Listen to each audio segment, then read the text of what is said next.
शिवाय नमस्तुभ्यं श्री शिवाय नमस्तुभ्यं श्री शिवाय नमस्तुभ्यं श्री शिवाय नमस्तुभ्यं। अच्छा गाओ इधर देखो।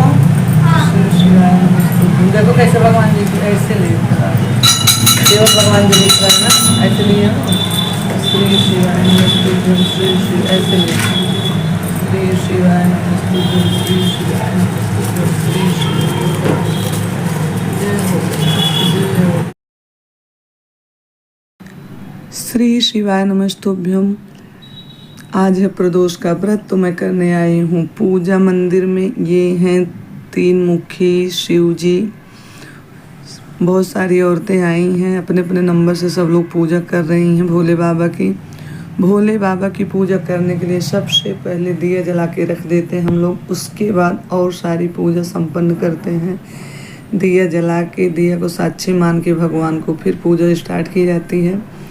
फिर धूप दीप सब किया जाता है। तो अब मैं मदार का फूल चढ़ा रही हूँ भगवान जी को।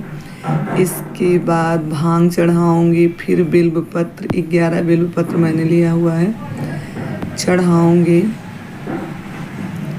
ये बिल्व पत्र श्री शिवाय नमस्तुभ्यं बोलते हुए मैं भगवान जी को समर्पित कर रही हूँ। हमारे महादेव कितने भोले हैं।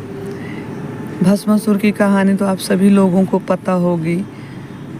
भस्मासुर ने पूजा करके शिव जी को प्रसन्न करके ये वरदान ले लिया था को जिसके भी सर पे हाथ रखेगा वो भस्म हो जाएगा। भस्मासुर ने ये चेक करने के लिए कि भोले बाबा का दिया वरदान सही है कि नहीं, महादेव के ऊपर ही हाथ रखना चाहा और महादेव को अपनी जान बचाने के लिए गुफा में शरण लेनी पड़ी। भस्मासुर से बचाने के लिए भगवान विष्णु को मोहिनी का रूप धारण करके आना पड़ा और राक्षस भस्मासुर के साथ नृत्य करके उसके ऊपर उसका ही हाथ रखवा के भस्मासुर को भस्म किया भगवान विष्णु ने। तो हमारे महादेव इतने भोले हैं कि बिना सोचे समझे ही उन्होंने भस्मासुर जैसे राक्षस को ऐसा वरदान दे दिया। अब मैं महादेव को रोली और चंदन लगा रही हूँ। सिंदूर महादेव जी को नहीं चढ़ाया जाता, पार्वती माता को चढ़ाया जाता है। तो मैं रोली और चंदन ही महादेव को लाल चंदन लगा रही हूँ। हर हर महादेव श्री शिवाय नमस्तुभ्यं। सारी पूजा करने के बाद महादेव को अभी अभिषेक करेंगे, शहद से अभिषेक करेंगे, फिर दही से अभिषेक करेंगे, उसके बाद दूध से अभिषेक करेंगे और लास्ट में जलाभिषेक करेंगे। गन्ने के रस से भी अभिषेक किया जाता है, लेकिन मैं नहीं ले आई हूँ गन्ने का रस। मैं जब छोटी थी मुझे पूजा का कोई मतलब नहीं पता था, महादेव का कोई मतलब नहीं पता था। तब भी मैं हर सोमवार को 1 बाल्टी जल लेके फूल डाल के उसमें थोड़ा सा दूध डाल के एक पीपल के पेड़ के नीचे जाके जितने लोटे जल बाल्टी में आते थे उतने लोटे जल चढ़ा के आ जाती थी महादेव को, बिना कुछ मांगे, बिना कुछ जाने, बिना कुछ समझे। महादेव के प्रति लगाव मुझे अपने मम्मी को देख के हुआ। मेरी मम्मी भोलेनाथ की पूजा किया करती थी और कुछ भी उनसे कहते थे बोलती थी भगवान से मांगो, भगवान से बोलो, वो सुनते हैं और कोई नहीं सुनता है।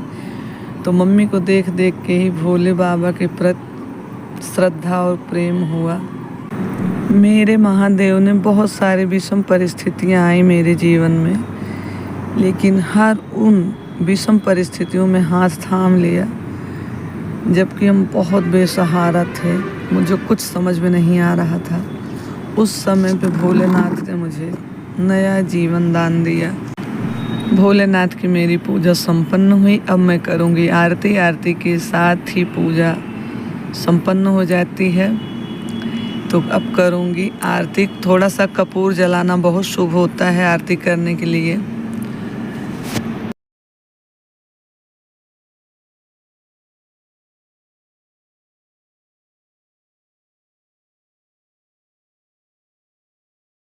आरती करने के बाद थोड़ी देर भगवान का स्मरण तो बनता है, थोड़ी देर अपने भगवान का स्मरण करूँगी, उसके बाद वापस घर चलती हूँ।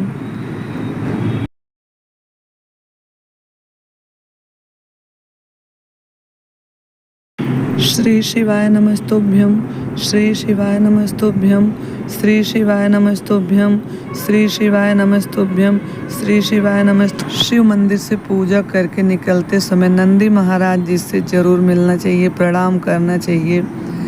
और आपकी अपनी कोई खास विश हो तो नंदी महाराज से ज़रूर कहना चाहिए हर हर हर महादेव।